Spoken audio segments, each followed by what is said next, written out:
Guys, we got Johnny in the house today. What's going on, everybody? How you doing, Dane? I'm doing great, man. Awesome. Show us what you brought in today. Absolutely, Dane.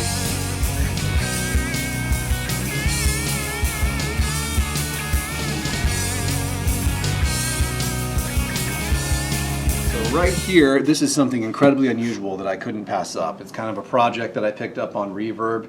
This, my friends, and you can tell right now, is a case that you don't normally see. Yeah. This is known as a teardrop case. Okay. Very, very rare. So this is a 1967 Vox Meteor. And you can see here, this is definitely a project. This is going to need a lot of TLC, and we welcome all the comments from all the experts out there. Recently just joined some Vox guitar groups of the 60s. So we're going to need some help putting this thing together. We're going to need some help. We're going to need some advice. We're going to try to bring it back as best we can.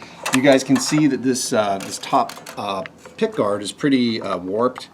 I don't know how if it was in extreme temperatures or what, but the blue is really what sets this guitar off. This is like a sonic blue in the 60s. Is. It's like, yeah, it's the kind of color they used to paint cars with, right? I mean, like back in the day, they would.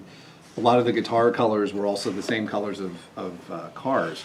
And the sonic blue, I think this is what it's called, either Pelham or sonic blue, is just fantastic. And it just screams 60s and has so much mojo to it. This was made in Italy in 1967. Beyond that, I don't really know much. I know that the Vox company is mainly known for its amplifiers, like the AC-30 or, you know, the Beatles and using all those big amps, the tube amps in the 60s, but they also made these guitars. They contracted with companies, and this one was made in Italy. But again, beyond that, I'm not really an expert. I don't really know too much. We have a serial number, I think, on the back. Yeah. I don't know if we captured that. But yeah, I got that. It does, but yeah, it says made in Italy by Vox. Yeah. So it's it definitely is an interesting I'm going to guess history. that the bridge is wrong. Okay. Yeah, it could be, and again, we want the comments. So we need a bridge. We need a bridge. We need a pickup, and we need a pick guard. And a pick guard, and we need to, get this pick guard. We'll try to salvage it. We'll get it heated up and try to mold it back on. Yeah, I've done that before. You put it in your oven at like 200 degrees, cool. And as soon as you start to smell plastic burning, you pull it out of there. Okay, so you'll take it home and put it on a cookie sheet, and then put some weight on it. You know what? I got a bridge in the back. Let me grab that. I might have a part that might work. Okay. Let's check this out. Yeah, let's check it out. All right, guys. So, we don't know about this thing, but I do have this old bridge laying around here, and I have no idea really what it's for. And this is one of those videos where you guys can help us answer some questions. Maybe we could, if this is not, we got to do research and see if this is the original bridge. And if it is, we got to just leave that thing alone. Absolutely. But the way it's painted black, it seems weird to me. Exactly. Because it's just, it stands out from the rest of the guitar. It just looks like it was aftermarket added on. I mean, just from the appearance. But something like this would give it some real mojo, huh? I think so, too. That what we're thinking of putting on it looks way more 1967 than what's on there now. But because of the bottom right here, you'd have to actually sort of drill into the guitar to get that to lay down in there. That's true. But another thing that I have laying around is an old Rickenbacker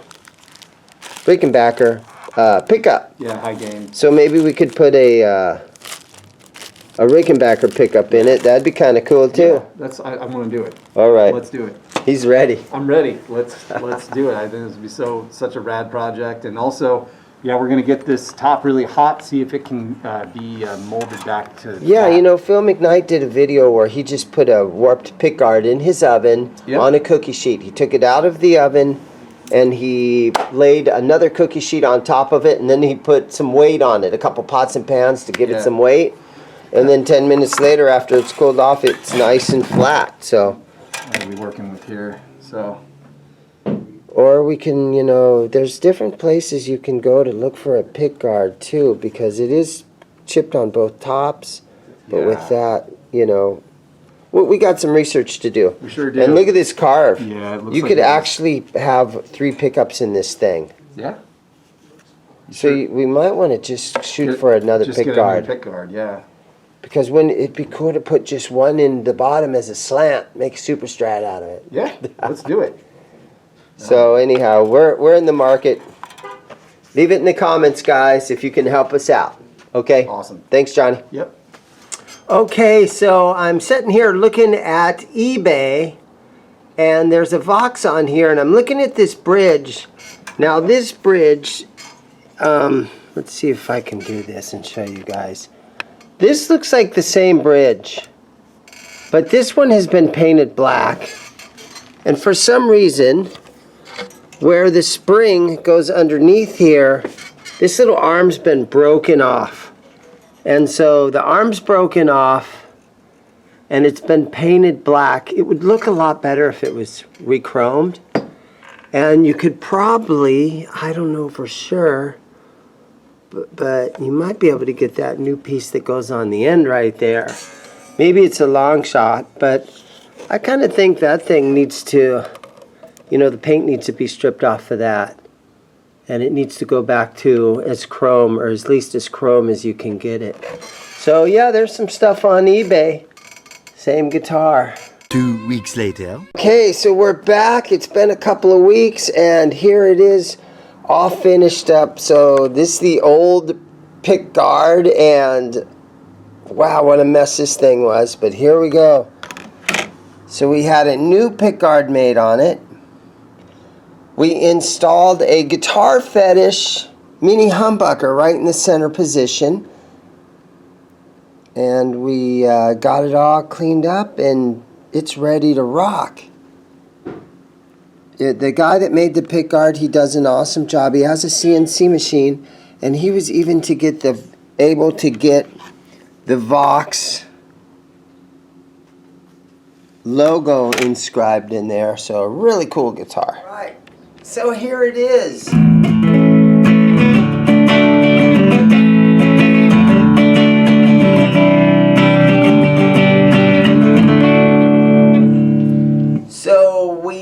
Got a mini humbucker from Guitar Fetish because we wanted to keep the cost of the guitar down. We couldn't get an original pickup for it.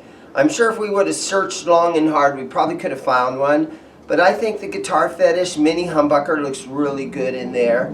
And so, got all brand new pots and everything. Here's a little bit of the tone control rolled off. Really dark.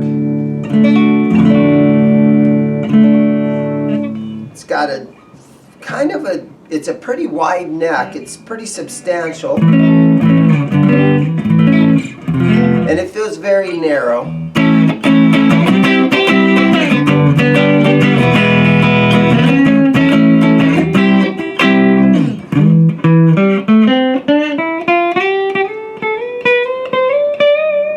Doesn't have any dead frets on it or anything like that. So for a 1967 Vox, we put it back together as best that we could. And leave it in the comments if you guys think did we mess up on this by getting a new pick guard? Of course not. What did we do wrong? What did we do right? Leave us some comments, guys. And everybody have a great day. Thanks.